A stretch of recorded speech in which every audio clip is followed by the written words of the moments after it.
Water is one of our most valuable resources, essential for sustaining life, driving economies, and supporting ecosystems. However, many countries in Southeast Asia are facing severe water challenges, including pollution, overuse, and the growing impacts of climate change. Among these, river pollution has become a critical issue, threatening biodiversity, public health, and the livelihoods of millions who depend on clean water. Hello everyone, my name is Leslie, and today I will be discussing the urgent problem of river pollution in the ASEAN region. Rivers are more than just bodies of water. They are the lifelines of our communities, providing drinking water, irrigation for agriculture, transportation routes, and economic opportunities. However, rapid industrialization, urbanization, and poor waste management have led to increasing levels of pollution, pushing many of our rivers to the brink of crisis.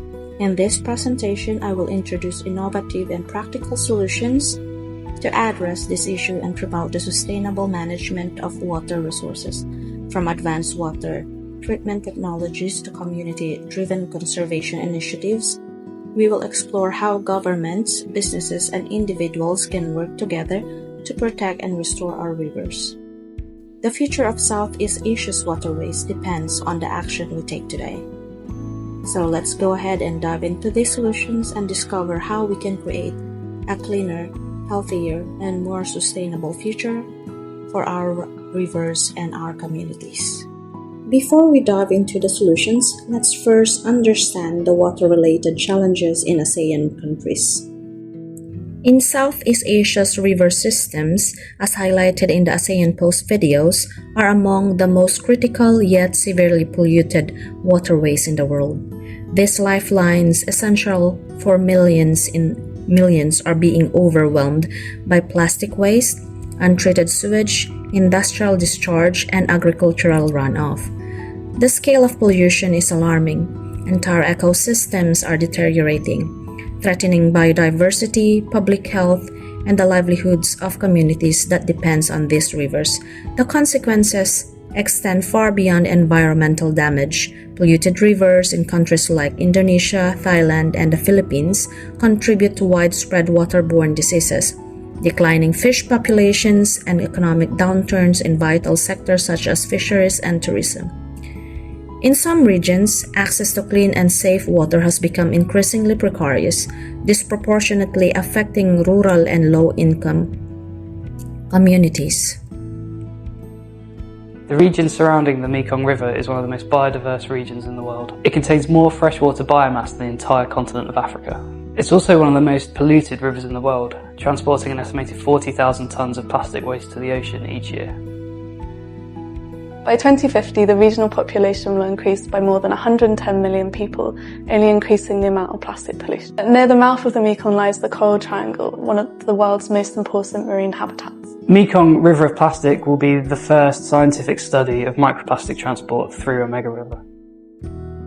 Our team is undertaking one of the most comprehensive studies of the way in which plastic is used by communities that live along the riverbanks, is disposed of by those people that live along the river, how plastic leaks essentially into the environment, and understanding the ultimate fate of this material as it fluxes through this great river system. Let me just reiterate that it is crucial to recognize the major water-related challenges in ASEAN countries. These are escalating water scarcity driven by rapid population growth and urbanization, and this places immense pressure on freshwater resources. Severe pollution from industrial waste and agricultural chemicals, and poor waste management. This renders many water sources unsafe. Extreme weather events such as seasonal flooding and prolonged drought, and this is intensified by climate change, further straining water systems.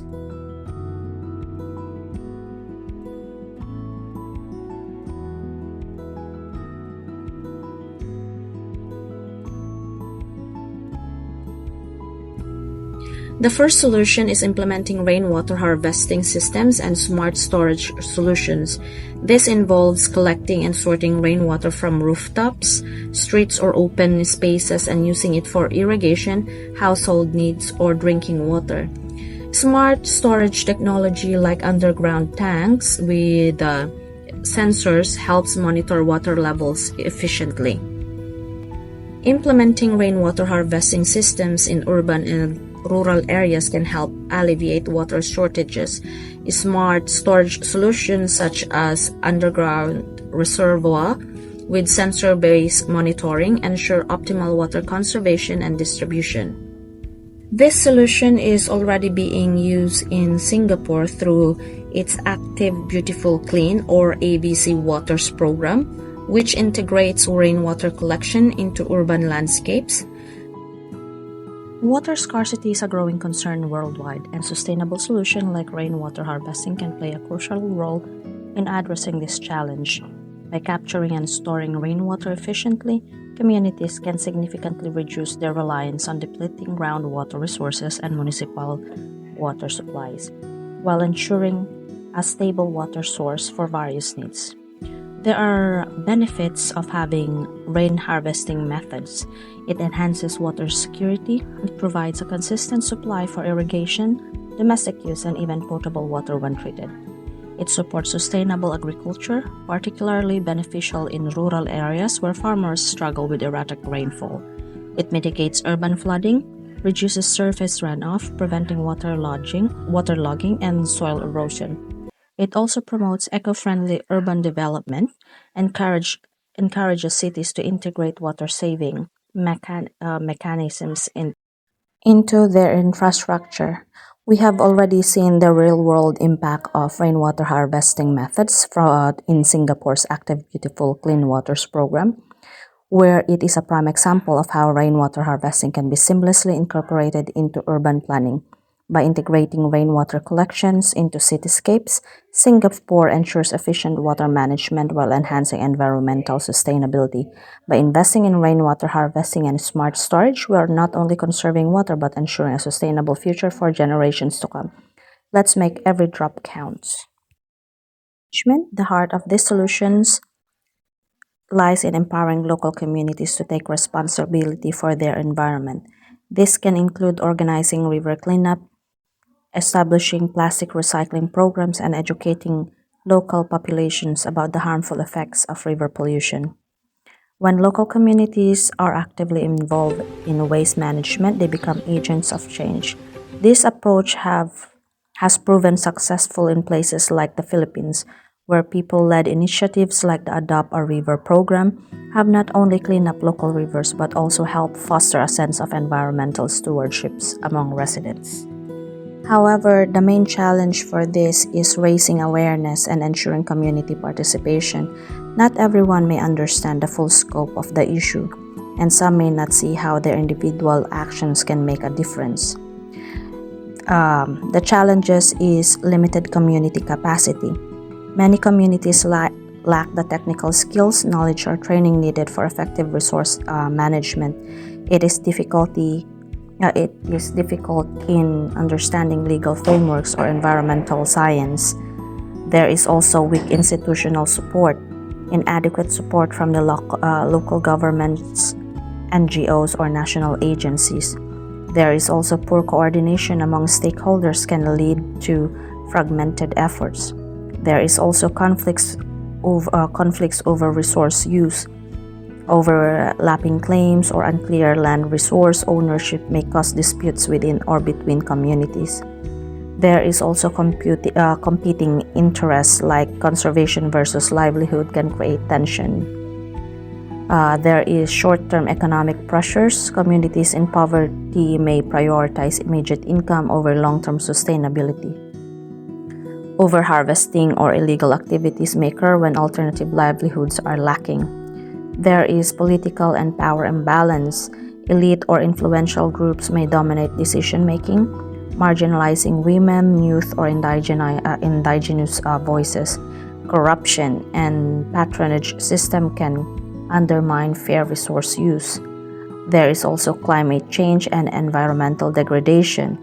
We have seen increased climate variability, natural disasters, and resource depletion challenge traditional management practices. We have lost biodiversity and ecosystem, as well as it affects health and sustainability. Inadequate funding and resources. Many CORM or CBRM initiatives struggle due to lack of consistent funding tools or infrastructure. The donor-driven projects may be short-lived without long-term planning. Monitoring and evaluating difficulties. It's hard to measure the impact of effectiveness of CBRM or CORM practices without proper tools. It has also the lack of data makes adaptive management more difficult. These are the challenges that the CBRM or CORM is facing. But there is opportunities or good news with community-based resource management, because it focuses on empowering local communities to sustainably manage and benefit from their natural resources such as land, water, forests, fisheries. CBRM opportunities are significant in both environmental and socio-economic contexts, like sustainable livelihood development. It creates income-generating projects rooted in local resources. It encourages self-sufficiency while conserving the environment. It also empowers all local communities. It involves community members in decision-making and planning. It also builds leadership skills and promotes inclusive governance. And there is an environmental conservation effort. So opportunities like this is the local communities will preserve biodiversity through locally managed conservation efforts. It promotes traditional knowledge systems and indigenous practices in managing resources. It also helps in capacity building and education. Training programs in resource management, environmental loss, disaster risk reduction, and sustainability. Schools and local groups can get involved in community mapping and data gathering. It also enhances policy engagement and advocacy. Communities can influence policy by demonstrating successful models of CBRM or CORM. It opens avenues for partnerships with governments and NGOs. They also create climate change adaptation. CORM or CBRM supports resilience by enabling adaptive farming or fishing techniques, water management, and community preparedness for climate-related events. There is also research and innovation opportunities for academics, students, and local experts to collaborate on community-based research. It encourages innovation rooted in local context and resources. There are a lot of examples of CORM in action or CBRM in action, like the community forestry in Nepal. We have the marine protected areas in the Philippines. We also have the watershed management in India. There are a lot of CBRM successful story that we can look into and that are successful. And I think this is one of the best proposed solution that can be done in the Philippines or even with the ASEAN regions. Technology-driven river cleanup projects. Technology can be a game changer when it comes to tackling river pollution.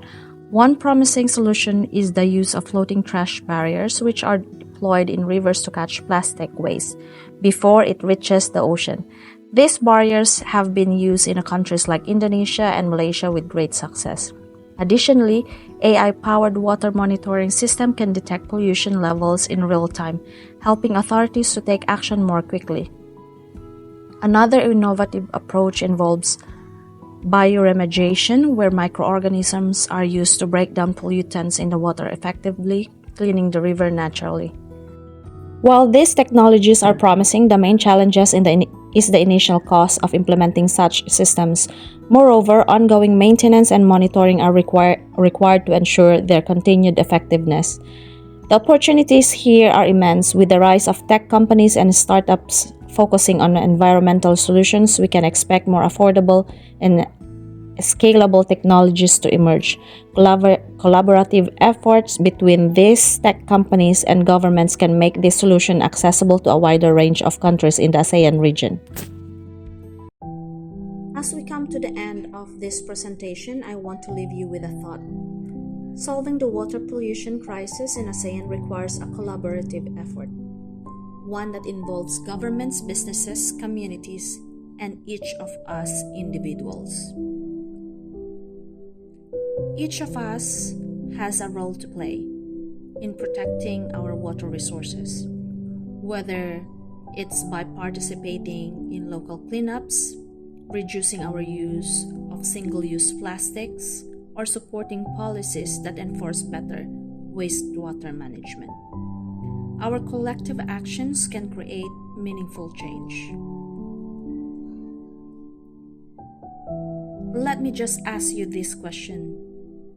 What solutions do you believe would work best in your community or country? How can you personally contribute to improve water management and reducing river pollution? I would love to hear your ideas. We can engage with one another's ideas. And remember that together we can come up with creative solutions and inspire positive change. We can be part of the change. If you know of any local initiatives, community groups, or projects working on water conservation or river cleanup, you can share it with us, or you can share it with our class. You can even start your own initiatives. Every small step counts towards a bigger impact. Water is life. Our rivers and water sources sustains us, and it's our responsibility to protect them for the future generations. Together, we can create a healthier, cleaner ASEAN. Thank you so much for watching, and I look forward to seeing how each of you will contribute to the solution. The earth does not belong to us. We belong to the earth.